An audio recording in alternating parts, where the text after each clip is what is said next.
All right, so yesterday we talked about having medians, right? A median being a segment that starts at a vertex and then goes to the midpoint of the opposite side. So that would be one median of this triangle. This would be a second median, and there's your third median, right? You guys remember that point in which the medians intersect? What it was called? It's called the centronome. The centroid. I think what you said is not a word. Centronome? Yeah, so G is referred to as the centroid, okay? And we talked yesterday that there are different relationships between the segments that are created from A to G and to F, right? And it's the same thing from C to G to E and B to G to D, okay? The main relationship that we discussed is if we look at, I'm just gonna highlight some stuff here. If we look at that distance right there, how does that distance compare to that distance? It's a half. It's twice. Okay, so the pink distance is 1/2 the blue distance, right? Or the blue distance is twice as big as the pink, okay? Now I heard somebody say 1/3. The 1/3 relationship shows up when we compare. That to the whole line. Yes. Looks like cotton candy. When we look at the blue one compared to the purple one or pink one, whatever color that is, the blue one is 3 times this one. Okay, is that okay with everybody? If we look at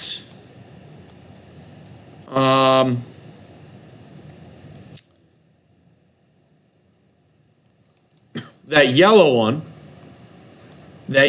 one is 2/3 the size of the blue one, okay? Which means if I were to take 2 of these blue ones and put them endpoint to endpoint, and 3 of these yellow ones and put them endpoint to endpoint, the resulting segments created there would be the same, okay?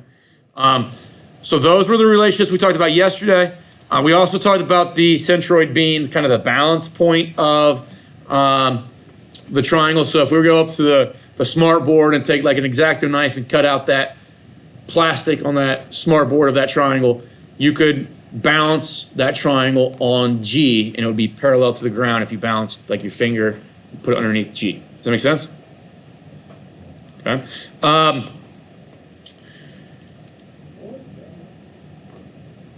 So we wrote down these relationships, okay? And these are the relationships that we just talked about, okay? That the vertex to the centroid is 2/3 the entire median. Not sure what's going on with my cursor there. There we go. So the vertex to the centroid is 2/3 the entire median. The centroid to the midpoint is 1/3 the entire median. And the vertex to the centroid is 2 times the centroid to the midpoint. Okay? If we have those 3 things, we have those 3 relationships, all of these problems are pretty much the same in regards to we have to choose which one of those 3 are we comparing, and then we just substitute the values or the expressions that they provide us in the problem. One thing I would be worried about or would think about in all these problems, the ones that have these fractions in them, okay, the fraction can actually come over to the other side, but it's going to come over as its reciprocal. So I got to put 3 over here if I wanted to, and then leave 1 there. Does that make sense? I could bring 3 here, and I would have to maybe leave 2 there. Or I could bring 1/2 over here and leave a 1 there. Does that kind of make sense? So you can do that arithmetic if you'd like with those general formulas. I'm going to do that arithmetic in each problem kind of separate. It's just the way I like to do it. So does anybody have questions on that so far? We're good with that? Let's jump in and do a couple examples here. Said yesterday, all they do, the only reason that we have two of these medians being drawn in this picture, and sometimes you might see a third one being drawn, the only reason they draw all three or just two of them is so we can at least find where the vertex, or sorry, not the vertex, where the centroid is, okay? And once I have the centroid, I don't really need both medians, okay? They're talking about JC and VC. So if I highlight JC and I highlight VC, we're talking about those two distances, right? So I don't need this centroid here. So I like to get rid of it. Need that one. Don't need that. I don't like that median. Okay. Purpose of both medians was just to tell me that V is the centroid. And it positions it correctly so that I can visualize that this does look like the bigger part. So that must be the 2/3 of the median. This looks like the smaller part, so that must be the 1/3 of the median. Does that kind of make sense? So now I just want to look at what am I dealing with? Well, I'm dealing with that green segment, which is the whole median. So I'm going to come over here to my general formulas, and I know that because I'm dealing with the whole median, that it's got to be one of those two top formulas. And then I have to look at, well, what is the other part they give me? How could I verbalize what this blue distance is? It's the centroid to the midpoint. So centroid to the midpoint is going to be that one there, right? Okay. So I'm going to write down in my specific problem, what is the segment that is the centroid to the midpoint? Well, that's VC, right? And then we put our equal sign. So VC is 1/3 the entire median. What's the entire median here? Okay, so what and that's fine if you guys want to do, you guys are going into the actual algebraic expression, that's fine. I like to write this first because if I can get that correct, I don't ever make a mistake by accidentally putting the wrong expression in. I get a lot of people that they don't write this, they put the 1/3 on the wrong side or something like that, okay?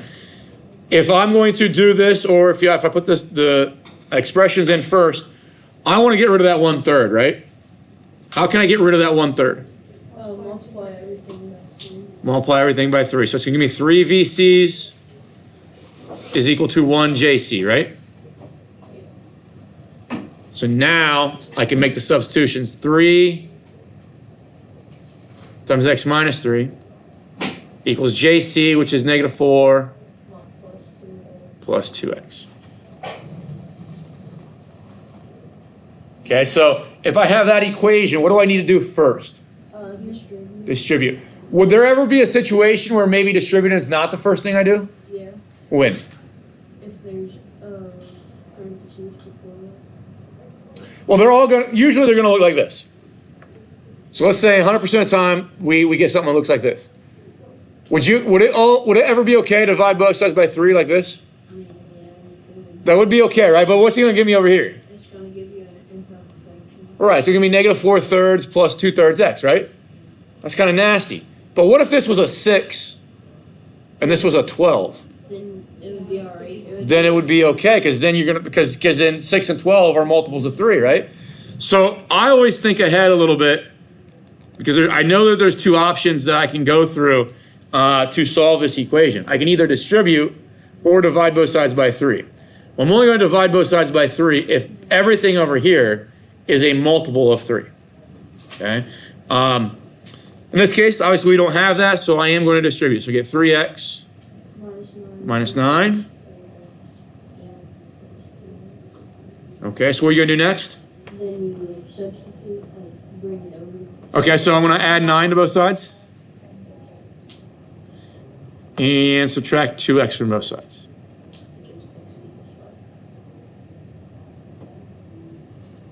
Okay. Generally speaking, they don't just want to know what x is. They're gonna wanna know what all these parts are. So I'm gonna plug that back in. What is JC gonna be? 6. What is VC gonna be? 2. So what would JV be? 4, right? So I've got the blue distance to be 2, the purple distance to be 4, the green distance to be 6. Let's compare some things. What is 2 compared to 6? It's my third, right? What is 2 compared to 4? That's a half, right? Or if I go 4 compared to 2, it's that one there, right? And what is 4 compared to 6? 2/3.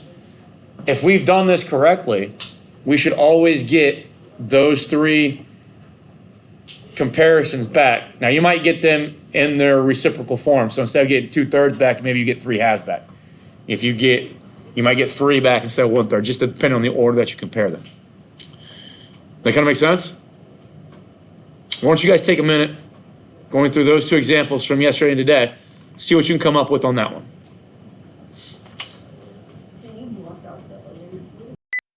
What are we comparing here? If we look at U, I, and IR,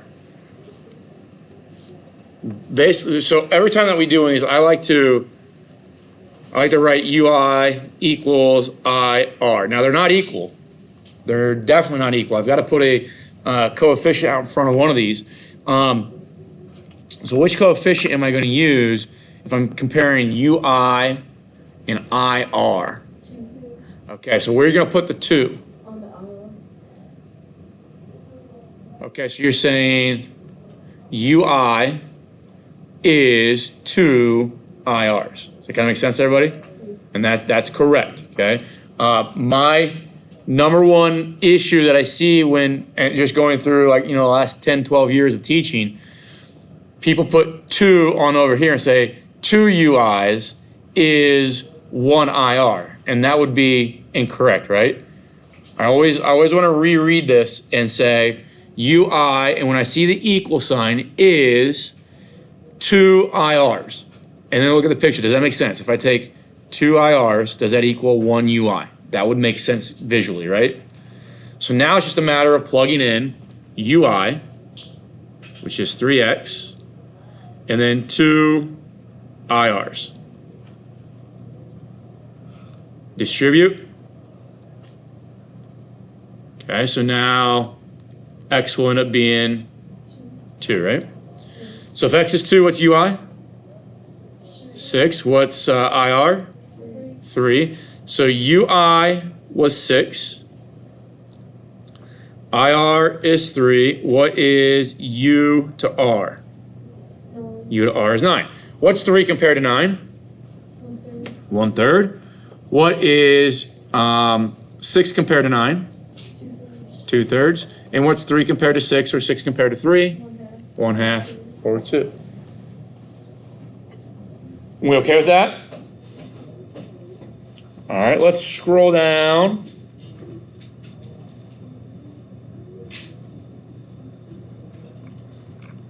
Do altitudes tomorrow. Let's talk about this question right here. Yeah. On the first problem, you know how it's 1/3 JC, VC is 1/3 JC? 1/3, yep. How do you get that? Because I thought 1/3 is right. So we have to look at, so that we just have to look at the parts that they're providing us in the problem. So they give us VC and JC, right? So we have to know that JC is the entire median and that this part here is the centroid to the midpoint. And the idea is, if I take how many of these blue ones do I need to basically cut and paste on end so they become the same length as that green one. That makes sense? So it took 3 of those, correct? So if it takes 3 blue ones to make a green one, that means that the blue one must be, so this is the blue one, VC, must be or is 1/3 of the entire green one. Oh, Does that make sense? yeah. If you've got these, so these over here, these formulas over here can help you do that as well. So if you just highlight the segments that you're dealing with and then say, okay, well, the green one, that's the entire median. So I go find the ones that talk about the entire median. So automatically that eliminates me using that one. And then I have to say, okay, well, what's the blue distance? Is the blue distance a centroid to a midpoint, or is it a centroid to a vertex? And it's a centroid to a midpoint. So it gets rid of that one, and it makes me use that relationship. And then I just thought, okay, well, what was the median? The median was the JC. So I put JC there, and then centroid to the midpoint, that was the VC. And that's exactly then what that equation is.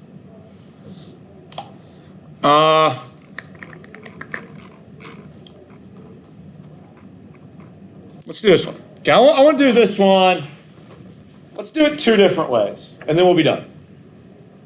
Okay. Let's use algebra, like strictly like linear algebra. Okay, so I want to find the centroid of this triangle. What I want to do is first find the equation of one of my medians. And it doesn't matter which median you want to go with, okay? So let's talk about what a median is. How do I find a median? It goes from, it's an angle bisector to a midpoint. Okay, so it starts at just be careful. So it starts at a vertex and goes to a midpoint, right? So what vertex do you want to start at? Let's do Q. I heard R first. So let's start at R. Start at R. It doesn't matter. We're going to have to do them all anyways. So start at R. Now I need to go to the midpoint of the opposite side. So the midpoint of the opposite side would be SQ, correct? Okay. So you guys remember how to find the midpoints if you know the endpoints? X1 plus X2 divided by 2. Okay. Y1 equal to divided by 2. Good. And So then you add your X's divided by 2, add your Y's divide by 2. So if I take 5 plus -2, that gives me 3, right? Divide by 2, you get 3 halves or 1.5. And if I do that with my Y values, I get 4 divided by 2 is 2, right? And that should make sense that if this is a horizontal line, that the midpoint has to be the same Y value, right? As those endpoints. So we're going to get that point right there. And it's going to be located at 3 halves, comma 2. And that right there is my median. Okay? I want to find the equation of that median. Okay, so let's call this, I'll use that point A. We'll call that point A down here. So let's find the equation of RA. So what do I need? If I'm going to write the equation of a line, what is one thing that I always need? slope. I need slope. Okay? So the slope in this case is going to be, I'm going to take 2 minus -4, right? So it gives me 6 up top. Subtract my y's. And then I'm going to subtract my x's. So 3 halves minus 0, so I get 3 halves on the bottom. Anybody remember how to divide fractions? If I have like A divided by B over C divided by D without a calculator. You take that number right there, you take the bottom fraction and you flip it and you multiply it by the top one. So that's going to give me A times D and then over B times C. Does that make sense? So here, okay, so the top fraction is 6 over 1, correct? Bottom one is 3 over 2. If I take that one and flip it, Gives me 4 total. Okay? Which might not be as easy. So if I ask you what is rise over run, and you go from R to A, you're not counting up 4 and over 1. You're counting up 6 and over 1.5. And you have to realize, well, that is the same as up 4 and over 1. And now that I do that, now that I go up 4 over 1, can I, now my median is maybe a little bit off, but up 4 over 1, does that get me back on my line? Okay, so that's the slope of that black line. Now, if I'm going to write an equation for that black line, I got to use y minus y1 equals m times x minus x1, right? What is x1, y1? That is what of my line? The X of the point of A. Okay, so it could be the point A. What else could it be? What makes A any more special than that point? Okay, good. So x1, y1 could be any point that is on my black line that I'm trying to find the equation of. Okay, now here's the thing. You don't know what any of these yellow points are exactly. Okay, you might have a good idea. You might see that I think one of them is 1, 1. Okay, but because we drew that line in with human error and all that kind of stuff, we're not confident in those yellow points. But because the problem started with a vertex at 0, -4, and you were able to also find the midpoint through formulas to be 3/2, 2, you know with 100% certainty that that point right there and that point right there are indeed on this line, right? So use one of those points instead of any of these that are yellow. Which one would make more sense to use? 0, -4. If I've got whole numbers, I'm gonna kind of tend to those. Okay, I'm gonna get drawn to those. And if I've got 0 being used as a coordinate, I'm absolutely going to go with that one. Because when I have 0, so it's gonna be y minus y1, so y minus -4 turns into y plus 4. M was 4, and now x minus 0, that 0 makes the algebra here a lot easier, right? When I distribute, I get y plus 4 equals 4x. And now I get y equals 4x minus 4. That's the equation then. That's the equation for that black median. Okay, I'll put a box around that because we're going to have to come back to that here in a moment. Now I want to do the exact same thing with another median. So what? I think somebody said they wanted to start at S at one point. So let's start at S. If I start at S being the vertex, I need to go over here to RQ's midpoint.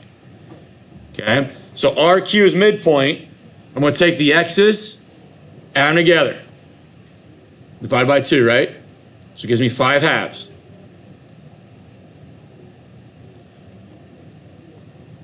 And then when I add the y's together, so it gives me -2, divide that by 2, gives me -1. So that midpoint is 5/2,